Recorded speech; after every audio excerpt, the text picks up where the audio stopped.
Kita sekarang akan langsung masuk ke dalam firman Tuhan. Kita akan masih menyambung dari apa yang telah saya sampaikan pada bulan yang lalu, tentang apa yang menjadi tema besar dari yang Gembala Pembina sampaikan kepada kita, yaitu tentang tahun paradigma yang baru. Bulan lalu saya telah menyampaikannya di bagian yang pertama, yaitu tentang bagaimana kita harus bisa berdamai dengan masa lalu kita. Sebab itu menjadi langkah awal kita. Tanpa kita membereskan, maka pandangan Bapak Ibu ke depan hari-hari ini akan blur. Kita nggak bisa lihat apa yang sedang Tuhan kerjakan. Bulan lalu saya sudah sampaikan kita berdamai dengan masa lalu, sebab masa lalu punya bahaya. Masa lalu bisa memenjarakan kita, yang pertama. Yang kedua, masa lalu yang belum dibereskan itu juga akan menjadi penghambat bagi kita untuk bisa next level. Dan yang ketiga, kita pun harus menyadari bahwa masa lalu kita pun adalah anugerah Tuhan. Seperti kita pun mengalami hari ini adalah anugerah Tuhan. Nah, hari ini Bapak Ibu kita akan lanjutkan, kita sama-sama buka dari Yesaya pasal 43 ayat 18 sampai 19. Ini adalah menjadi ayat mas di sepanjang tahun ini, tahun paradigma yang baru. Firman-Nya, janganlah ingat-ingat hal yang dahulu, dan janganlah perhatikan hal-hal yang dari zaman purbakala. 19, lihat, aku hendak membuat sesuatu yang baru, yang sekarang sudah tumbuh. Belumkah kamu mengetahuinya? Ya, aku hendak membuat jalan di padang gurun dan sungai-sungai di padang belantara. Perhatikan ayat 19 ini menjadi fokus saya untuk bagian yang kedua Bapak Ibu, yaitu bahwa lihat, aku hendak membuat sesuatu yang baru. Kata sesuatu yang baru itu boleh menjadi judul firman Tuhan pada hari ini. Sesuatu yang baru itu yang sedang Tuhan kerjakan hari-hari ini. Bagi bangsa Israel, ayat ini dinyatakan kepada mereka ketika ditulis. Ini menyatakan kepada bangsa Israel yang sedang ada dalam masa pembuangan di Babel dan sedang ada di ujung-ujungnya. Artinya mereka telah melewati masa 70 tahun masa pembuangan di Babel. Mereka telah punya pengalaman hal-hal yang tidak menyenangkan selama mereka ada di masa pembuangan. Kekerasan, perlakuan yang tidak baik, itu yang mereka alami. Makanya Tuhan bilang jangan ingat-ingat hal yang dahulu. Karena kalau kita hanya mengingat, hanya terus dibayang-bayangin oleh masa lalu, maka kita nggak bisa lihat apa yang terjadi di hari-hari ini. Itu sebabnya Tuhan bilang, aku hendak membuat sesuatu yang baru, yang sekarang sudah tumbuh. Belumkah kamu mengetahuinya?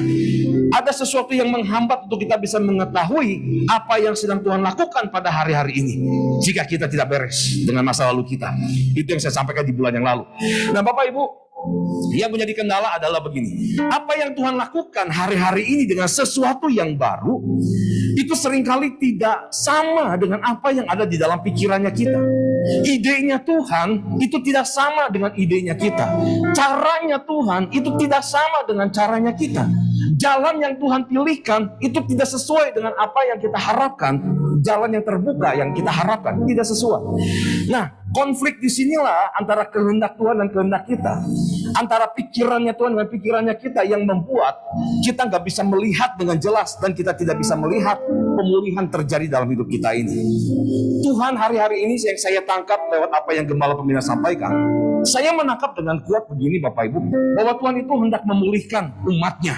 Tuhan mau memberikan jawaban doa atas setiap doa-doa yang kita naikkan selama ini. Tuhan mau memberikan terobosan dalam hidup kita, sesuai dengan apa yang Bapak Ibu sedang gumuli, sesuai dengan apa yang Bapak Ibu selalu doakan hari ini sama Tuhan. Kita punya pergumulan yang tidak sama. Ada yang pergumulannya di area keuangan, ada yang pergumulannya di area pekerjaan, ada yang hubungan, ada yang jodoh, dan segala macam, kesehatan.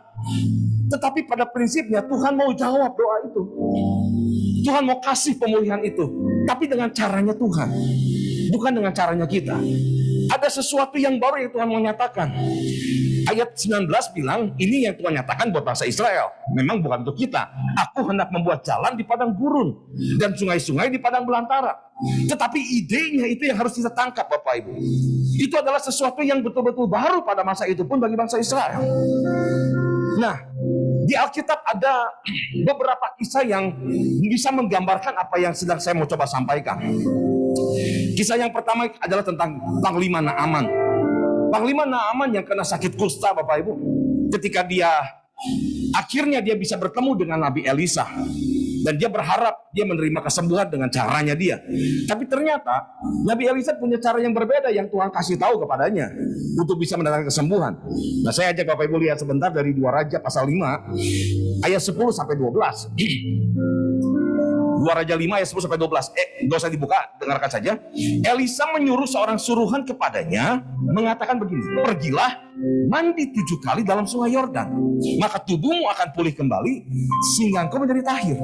Itu cara Tuhan yang dikasih kepada Naaman.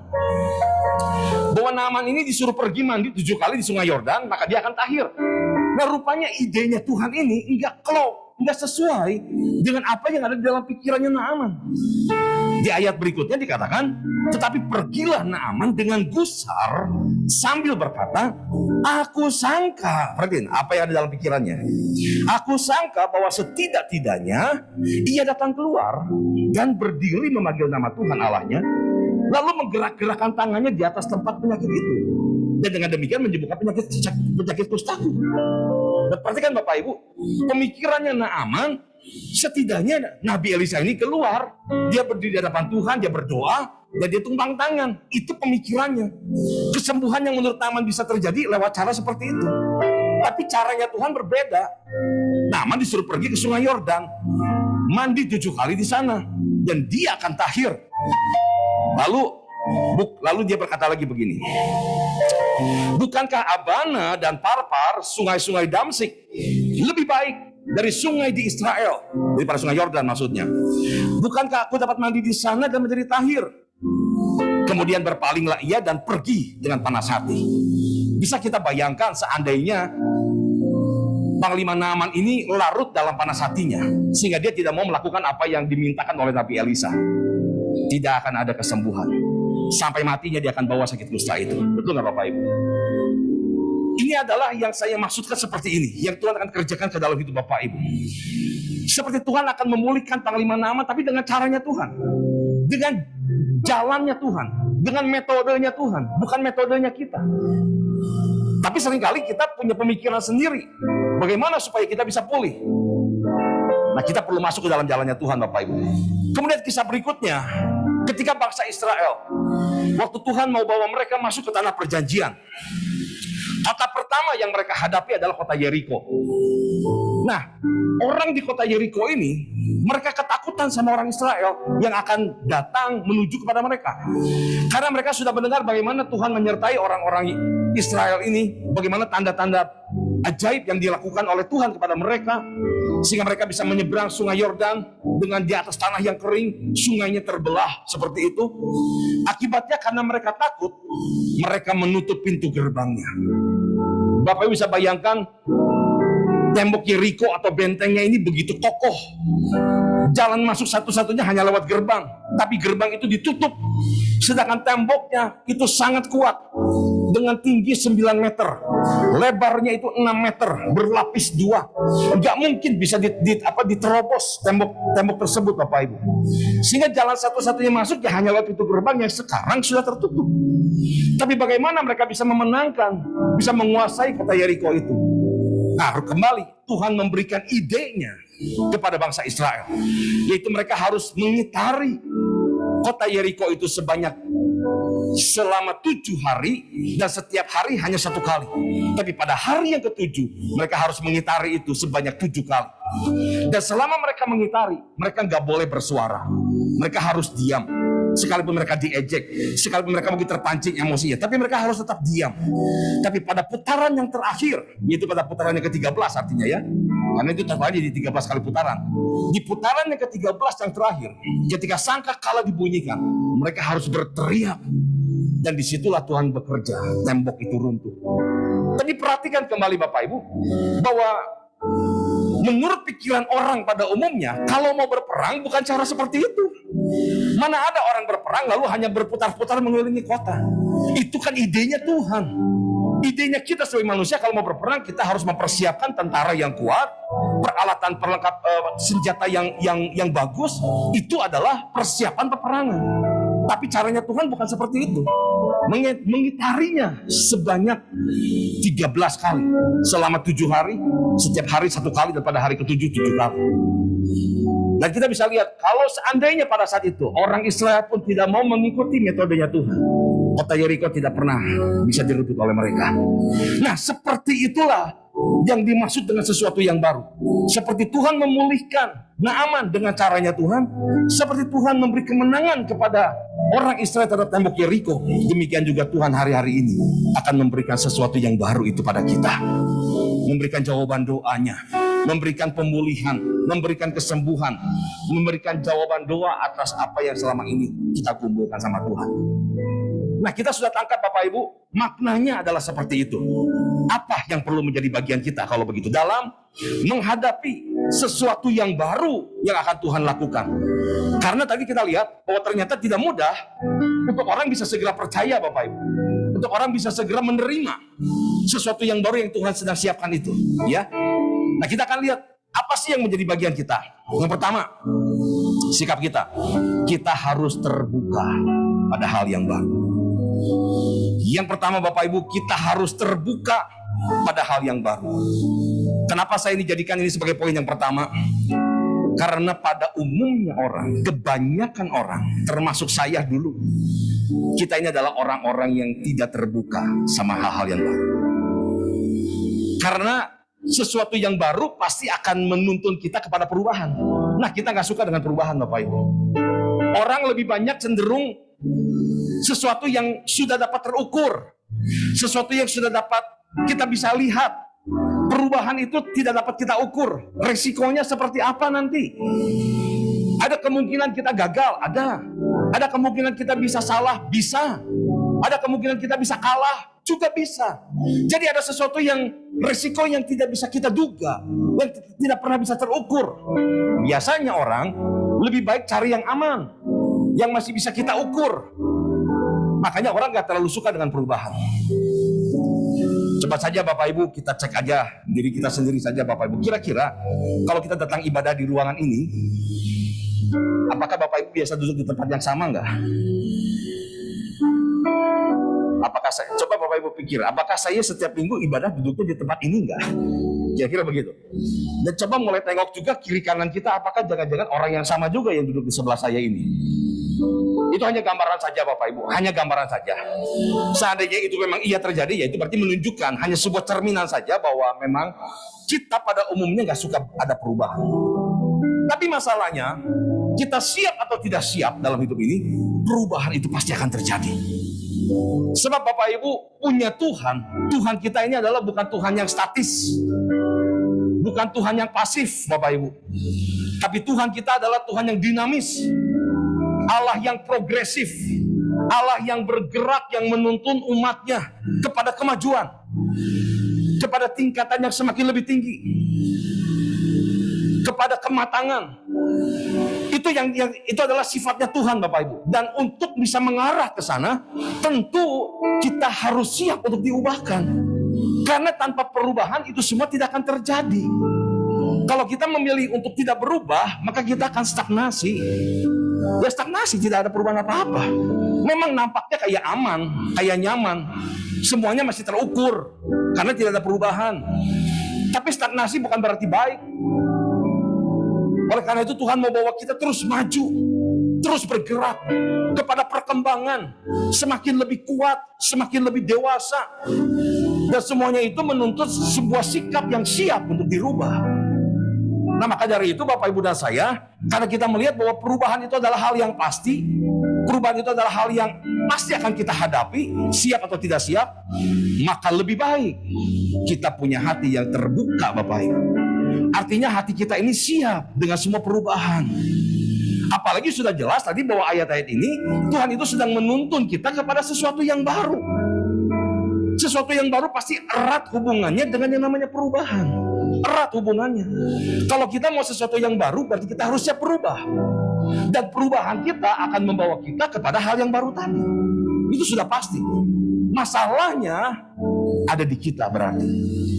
Seringkali Tuhan yang sudah mau bergerak, tapi kitanya yang tidak mau. Karena kita lihat ada resiko-resiko tadi itu, dan kita gak siap menerimanya, dan kita gak mau menerimanya Bapak Ibu. Akibatnya kita memilih untuk menolak semua perubahan itu. Sayang sekali, karena hari-hari ini yang saya tangkap, Tuhan itu mau memulihkan kita dengan caranya Tuhan loh, bukan dengan caranya kita. Maka dari itu kitanya yang harus siap berubah, bukan Tuhan yang harus berubah. Kitanya yang harus berubah, karena kita yang harus ikut masuk ke dalam caranya Tuhan. Ketika kita terbuka dengan sesuatu yang baru, kita nggak akan terjebak dengan rutinitas. Saya tidak mendiskreditkan rutinitas. Rutinitas juga punya hal-hal baik. Di dalam rutinitas kita bisa terbentuk kedisiplinan. Dalam rutinitas kita bisa terbentuk ketekunan kita, terbentuk kesetiaan kita di sana. Itu adalah hal baik yang bisa dihasilkan dari rutinitas. Tapi kita juga perlu mewaspadai, karena rutinitas itu juga punya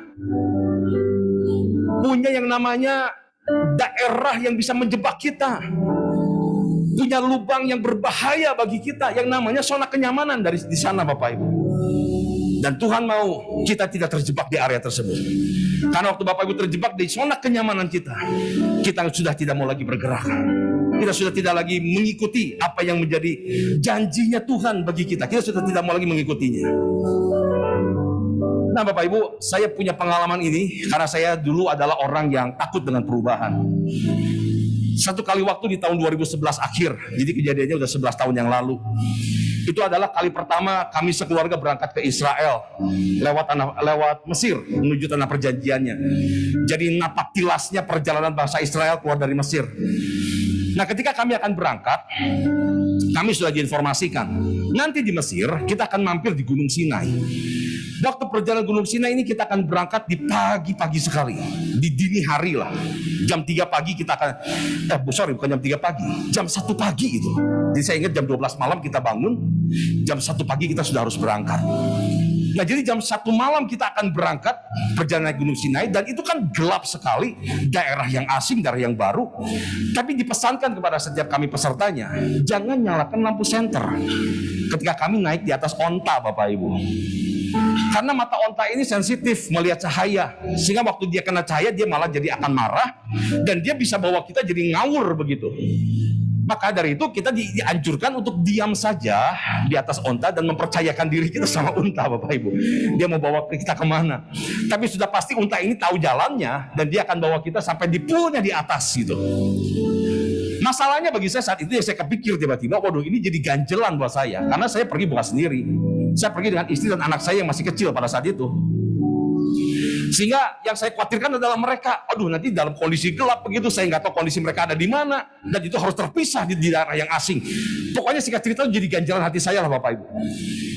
Nah, ketika sudah melewati semua, jadi singkat cerita saja Bapak Ibu, karena terlalu panjang kalau saya ceritakan. Banyak kendala memang, tapi banyak berkatnya. Setelah saya selesai perjalanan jam 11 siang sampai di kaki gunung kembali, waktu saya masuk ke bis, lalu saya nengok ke arah belakang, dan di belakang itu kan pegunungan Sinai itu yang sudah kami lewati begitu ya kira-kira. Lalu saya dengan bangga di hati saya ngomong gini, hari ini saya sudah taklukkan Gunung Sinai. Tiba-tiba ada suara yang kenceng di hati saya ngomong gini, bukan Gunung Sinai yang kamu taklukkan, tapi diri kamu sendiri yang kamu taklukkan. Ternyata Bapak Ibu, saya menyadari yang seringkali menjadi penghambat dan penghalang terbesar dalam hidup kita untuk bisa maju, itu bukan keadaan, itu bukan si iblis musuh kita, tapi seringkali yang jadi penghambat dan penghalang terbesar dalam hidup kita untuk maju, diri kita sendiri. Itulah sebabnya D.L. Moody berkata begini, musuh terbesar kita atau kemenangan terbaik kita, artinya kemenangan terbaik kita, dan yang pertama itu adalah kemenangan atas diri kita sendiri. Menang dari rasa takut, menang dari rasa khawatir, menang dari rasa kebimbangan. Kita perlu menaklukkan semuanya itu dulu Bapak Ibu, sebelum kita bisa menaklukkan yang lain yang ada di luar. Taklukkan yang ada dalam diri kita sendiri dulu. Nah seringkali Bapak Ibu yang menjadi penghambat untuk Tuhan bekerja dalam hidup kita, menyatakan sesuatu yang baru bagi kita, bukanlah hal barunya, tapi diri kitanya yang tidak siap menerima itu. Itu sebabnya kenapa poin pertama ini saya masukkan bahwa sikap hati yang terbuka kepada hal yang baru itu menjadi poin yang penting untuk kita bisa mengikuti sesuatu yang baru, kita dapat menerima sesuatu yang baru yang dari Tuhan yang akan Dia nyatakan sama kita. Karena begitu Bapak Ibu menolaknya, berarti selesai, kita akan stagnasi Bapak Ibu. Yang kedua, sikap kita adalah, yang kedua ini adalah ikuti tuntunan Tuhan. Bapak Ibu sepanjang tahun ini Bapak Ibu harus benar-benar belajar mengikuti tuntunannya Tuhan. Bukan berarti sekarang kita sudah terbuka sama hal yang baru, udah nggak antipati lagi sama hal yang baru, lalu Bapak Ibu sekarang ya terima aja semua yang baru yang datang sama kita. Bukan berarti begitu. Kita nggak tahu. Alkitab bilang ada jalan yang disangka lurus, tapi ujungnya maut. Kita pikir, kita sudah pertimbangkan, kita sudah diskusikan, ini jalannya baik. Kita ambil keputusan ini, kita melangkah ke arah ini. Tapi siapa yang tahu di ujung itu ada maut katanya? Siapa yang tahu bahwa di ujungnya itu ada masalah? Yang tahu Tuhan, Bapak Ibu. Kita sendiri tidak akan tahu. Karena menurut pemikiran kita jalan ini adalah jalan yang baik. Keputusan kita adalah keputusan yang tepat.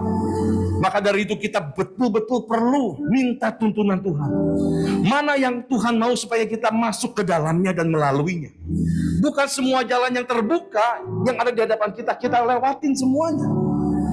Kita perlu tuntunan Tuhan. Sebab mujizat itu hanya ada di jalannya Tuhan, Bapak Ibu. Kemenangan hanya ada di jalannya Tuhan. Berkat hanya ada di jalannya Tuhan. Petrus bisa berjalan di atas air karena ada firman yang diucapkan oleh Tuhan Yesus. Datanglah. Jadi Petrus bukan berjalan di atas air, sebetulnya berjalan di atas firman-Nya Tuhan. Sebagai hal yang menuntun hidupnya. Itulah sebabnya kita juga butuh firman Tuhan yang menuntun hidup kita.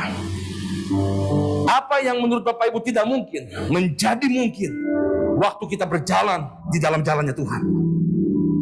Terobosan apa yang menurut Bapak Ibu tidak mungkin, menjadi mungkin kalau kita berjalan di dalam tuntunannya Tuhan.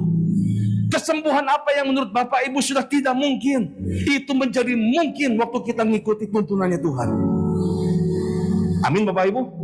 Itu sebabnya kita perlu ikuti tuntunannya Tuhan. Masuk ke dalam jalannya Tuhan.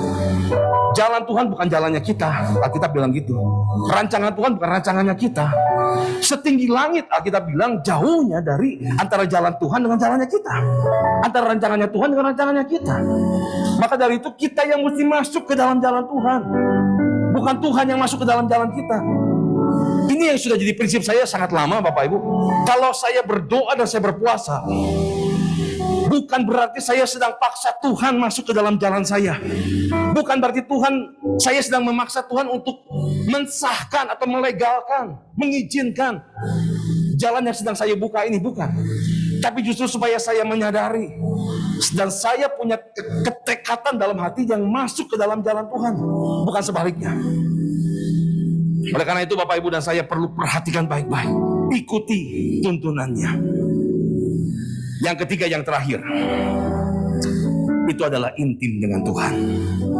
Ini poin pentingnya, intim dengan Tuhan. Ya, kita lihat kembali dari Yesaya 43 ayat 19 tadi ya. Yesaya 43. Lihat, aku hendak membuat sesuatu yang baru, yang sekarang sudah tumbuh. Belumkah kamu mengetahuinya? Sampai ditanya, belumkah kamu mengetahuinya? Jadi sudah ada. Jalannya sudah mulai ada, sudah sedang mulai tumbuh, Tuhan sudah mulai nyatakan, tapi kita belum tahu. Karena ternyata kata mengetahuinya di sana itu dalam bahasa Ibrani-nya yada, Bapak Ibu. Dalam bahasa Ibrani-nya kata mengetahui itu artinya yada. Yada itu begini. Yada itu artinya mengetahui karena memiliki hubungan pengenalan yang baik dengan Tuhan. Jadi Bapak Ibu bisa mengetahui karena Bapak Ibu intim sama Tuhan. Intinya itu. Tanpa kita intim sama Tuhan, kita nggak punya ketajaman tentang hal itu. Saya ingat betul ketika beberapa kali dalam momentum hidup saya, Bapak Ibu, waktu Tuhan mau membukakan sesuatu yang baru seperti ini, semuanya dimulai dari bagaimana keintiman saya dengan Tuhan. Hal-hal yang baru yang sedang Tuhan nyatakan pada momentum-momentum dalam hidup saya. Saya perhatikan kalau saya ingat-ingat kembali waktu saya siapin ini. Betul lah, semuanya itu berangkat atau diawali dengan keintiman kita dulu dengan Tuhan. Makanya banyak orang gak bisa mengetahui, gak melihat, gak peka, gak tajam dengan apa yang sedang Tuhan nyatakan hari-hari ini. Karena gak intim, gak dekat dengan Tuhan.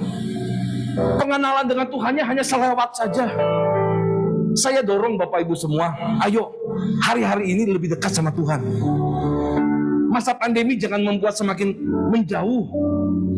Saya sangat bersyukur loh dengan Bapak Ibu semua yang hadir di ruangan ini semua, yang ikut di ruang Zoom juga. Itu menunjukkan Bapak Ibu itu masih haus sama Tuhan. Di tengah-tengah pandemi, sekalipun kita punya banyak hambatan dan kendala untuk beribadah, tapi Bapak Ibu masih berani meresikokan hidup, meresikokan diri untuk tetap datang dan beribadah.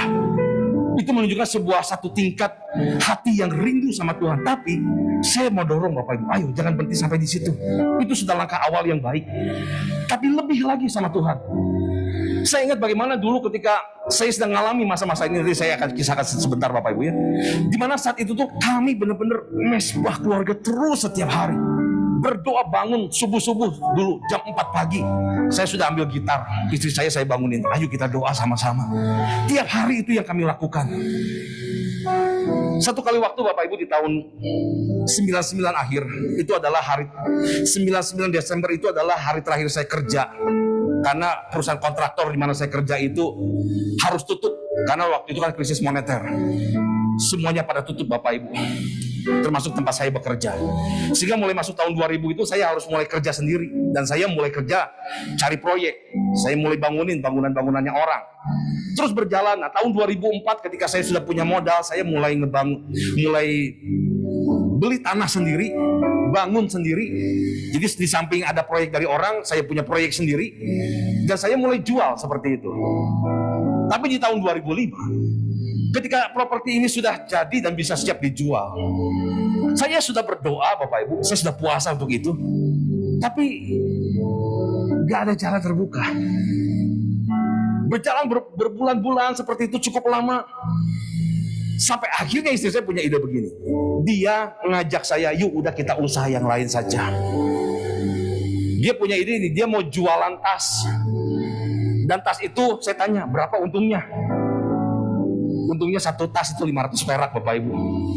Kalau jual lusin, nah satu lusin itu 6.000 rupiah untungnya. Saya langsung bilang gini, enggak. Saya mau tetap lakukan yang ini saja. Saya rasa kalau Tuhan bukakan jalan di sini, kalau Tuhan kirimkan saja pembelinya buat properti saya, udah selesai kok. Sehingga itu yang saya terus lakukan Bapak Ibu. Ini konsep pikiran saya nih. Sementara Tuhan sudah sedang menyatakan sesuatu yang baru tadi lewat istri saya. Tapi saya masih bersikukuh di area ini. Nah, saya juga khawatir Bapak Ibu, jangan-jangan banyak di antara kita pun yang modelnya seperti saya seperti itu pada masa itu. Ya, kita kekeh dengan ini loh Tuhan, jalannya harus ini. Padahal Tuhan sedang tunjukkan sesuatu yang baru tadi. Akhirnya istri saya mulai jalanin. Saya terus masih berdoa dengan hal ini Bapak Ibu. Berbulan-bulan seperti itu. Sampai akhirnya saya nyerah sendiri. Karena Tuhan kondisinya gini. Tuhan tuh kayak bikin saya terpepet sekali begitu. Kayak di posisinya dijepit saya ke arah sana. Supaya saya masuk ke pintu yang sedang Tuhan bukakan itu. Akhirnya saya mulai masuk dan saya tidak lagi memikirkan, ya sudahlah, ini properti tidak terjual, ya sudahlah. Biarkan saja gimana Tuhan saja. Dan saya mulai fokus di sana. Dan prosesnya pun cukup lama, 2 tahun 3 bulan, dari 2005 sampai 2007 bulan Mei. Prosesnya tidak mudah. Saya rasanya pernah menyaksikan proses di area itu Bapak Ibu. Tapi ketika selesai prosesnya, kami melihat justru dari usaha yang baru tadi, yang kecil ini Bapak Ibu, yang Tuhan berkati, yang Tuhan tumbuh kembangkan, bukan cuma sekedar jual 1-2 lusin. Banyak sekali yang telah kami jual barang-barang lewat toko itu Bapak Ibu. Dan justru dari toko inilah bisa memodali, bisa menopang usaha saya yang di bidang properti itu Bapak Ibu. Jadi saya melihat bahwa caranya Tuhan itu sesuatu yang gak masuk di akal saya. Pada saat itu bagi saya adalah sesuatu yang baru, sesuatu yang saya pun tidak mau menyentuhnya, persis seperti Naaman. Kalau Tuhan mau kasih berkatnya, minimal dia datang keluar katanya, dia berdiri berdoa dan taruh tangannya di atas yang sakit. Itu metodenya Naaman. Itu juga metodenya saya pada saat itu. Tuhan tinggal kirimkan pembelinya dan ini kalau terjual selesai. Tapi ternyata Tuhan tidak lakukan lewat jalan itu. Dia bukakan sesuatu yang baru. Dan lewat sesuatu yang baru itu Tuhan minta kita, saya terutama berubah Bapak Ibu. Karena selalu sesuatu yang baru perlu perubahan. Doa saya hari-hari ini buat Bapak Ibu semua, baik yang ada di ruangan ini juga yang ada di ruangan Zoom. Apapun yang jadi pergumulan kita hari-hari ini, mungkin Tuhan sedang mulai membukakan sesuatu yang baru bagi kita. Jangan tertutup, jangan menutup diri dengan hal itu. Buka hati kita dan ikuti tuntunan Tuhan. Saya dorong Bapak Ibu dekat sama Tuhan hari-hari ini supaya punya kepekaan untuk hal itu. Hati Bapak Ibu punya ketajaman menangkap pesan Tuhan itu, supaya yada Bapak Ibu, yada mengetahui karena kita dekat sama Tuhan. Siapa yang mau yada di sini? Siapa yang mau bisa tahu peka sama Tuhan tuntunannya? Yada. Siapa yang mau? Boleh angkat tangannya Bapak Ibu. Puji Tuhan Bapak Ibu. Saya berdoa Bapak Ibu biar terjadi yada itu sama Bapak Ibu semua. Bapak bisa menangkap pesan Tuhan itu, tapi diawali dengan kedekatan kita sama Tuhan. Janji ya sama Tuhan lebih intim lagi Bapak Ibu ya. Amin. Puji Tuhan. Ayo kita sama-sama kita balik berdiri. Kita akan masuk ke dalam perjamuan kudus. Imam musik boleh siap. Persiapkan roti dan anggur kita Bapak Ibu. Perjamuan kudus ini selalu mengingatkan kita akan kematiannya, akan pengorbanannya, sehingga anugerah keselamatan yang sudah Tuhan berikan sama kita itu adalah sebagai anugerah yang besar. Mari bereskan hati Bapak Ibu sebelum kita masuk ke dalam perjamuan kudus. Jika ada ganjalan di hati, Bapak Ibu minta ampun sama Tuhan. Minta ampun atas segala dosa kita, dan ampuni atas setiap orang yang bersalah sama kita, supaya hati kita ini kedapatan benar dan layak di hadapan Tuhan. Ajaib sungguh anugerah-Mu menyelamatkanku, pulihkan hidupku, nyata besar kuasa-Mu, layakkan ku menyembah-Mu. Ajaib sungguh hadirat-Mu, selalu hadir di dalam doaku, nyata besar kekuatan-Mu, begitu nyata di hidupku. Terima kasih Yesus buat kasih-Mu. Kau datang hampiri diriku, Kau tarik hidupku ke tahta-Mu, kemuliaan kekal. Mari kita lebih sungguh lagi kita ucapkan terima kasih sama Tuhan. Terima kasih Yesus buat kasih-Mu. Kau datang hampiri diriku, Kau tarik hidupku ke tahta-Mu, kemuliaan kekal, kemuliaan kekal, kemuliaan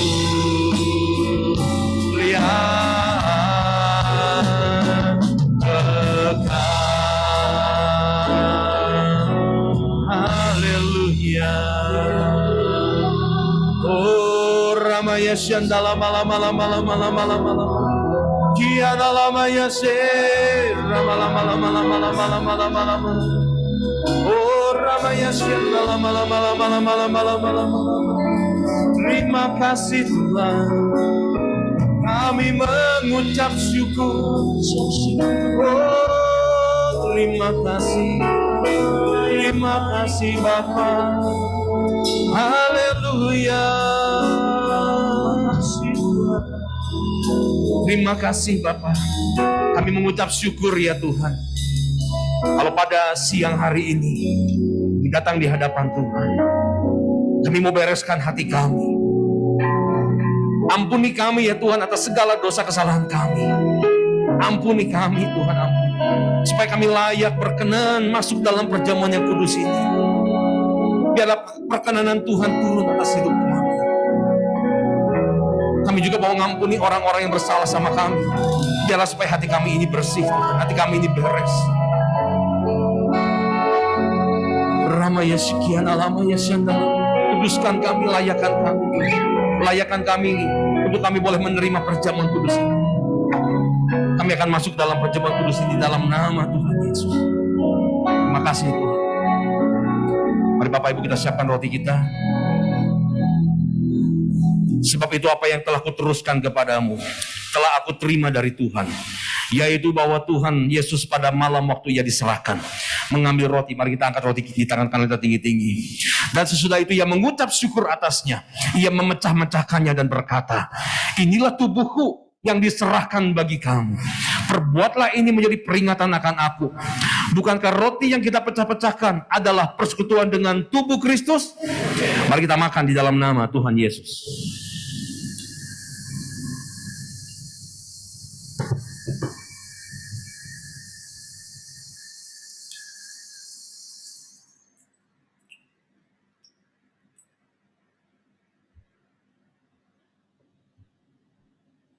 Mari kita angkat cawan di tangan kanan kita tinggi-tinggi. Demikian juga ia mengambil cawan sesudah makan, lalu berkata, cawan ini adalah darah perjanjian baru yang dimeteraikan oleh darahku. Perbuatlah ini setiap kali kamu meminumnya menjadi peringatan akan aku. Bukankah cawan yang atasnya kita ucapkan syukur adalah persekutuan dengan darah Kristus? Mari kita minum di dalam nama Tuhan Yesus.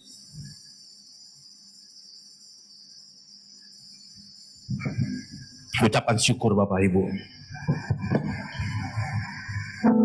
Terima kasih Yesus, kami bersyukur bagimu Tuhan. Terima kasih Tuhan, terima kasih, oh terima kasih. Kami mengucap syukur buat kebaikan-Mu, oh terima kasih.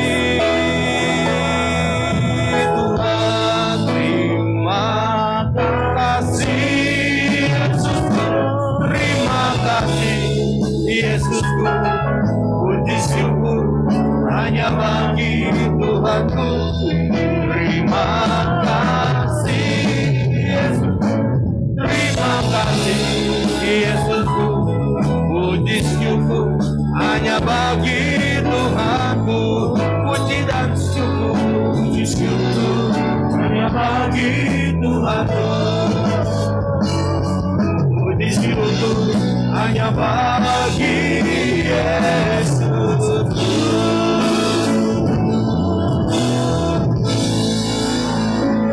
Bapak terima kasih Tuhan, kami mengucap syukur buat semua kebaikan Tuhan, buat firman yang sudah kami dengar.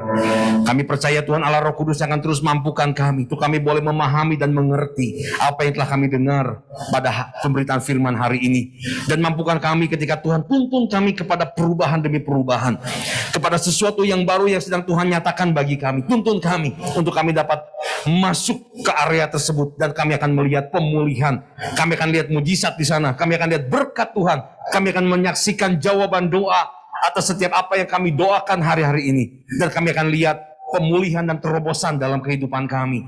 Terima kasih Tuhan, berkati buat setiap umat-Mu di tempat ini, berkati kesehatan mereka semua.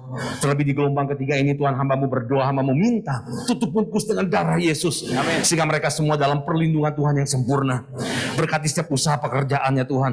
Bila ada anugerah Tuhan selalu di dalam pekerjaan mereka, ada kebaikan dan kemurahan Tuhan selalu di dalam setiap usaha mereka. Ada kasih karunia Tuhan yang membedakan mereka ya Tuhan. Kami percaya Tuhan yang pelihara setiap kehidupan kami semuanya. Berkati juga untuk para pemimpin rohani kami, untuk gembala pembina beserta dengan seluruh wakil gembala. Biarlah Tuhan yang senantiasa mengurapi dan memberkati hamba-hamba-Mu, serta melindungi seluruh keluarga mereka dalam perlindungan Tuhan yang sempurna. Berkati juga untuk pemerintah di negeri kami.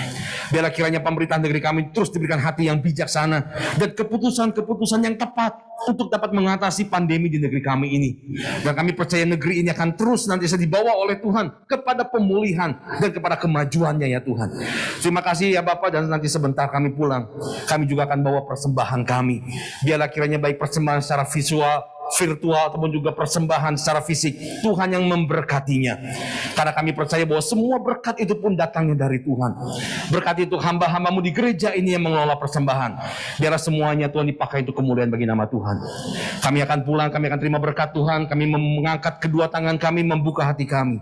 Dengarkanlah firman Tuhan ini Bapak Ibu semuanya. Tuhan memberkati engkau dan Tuhan melindungi engkau. Tuhan menyinari engkau dengan wajahnya dan memberikan engkau kasih karunia. Tuhan menghadapkan wajahnya kepadamu dan memberikan engkau damai sejahtera.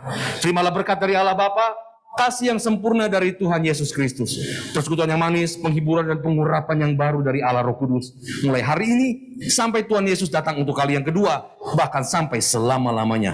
Mari kita diberkati Tuhan, kita katakan sama-sama, amin, amin. Tuhan berkati Bapak Ibu, tetap sehat, tetap semangat, selalu jaga kesehatan. Tuhan Yesus memberkati.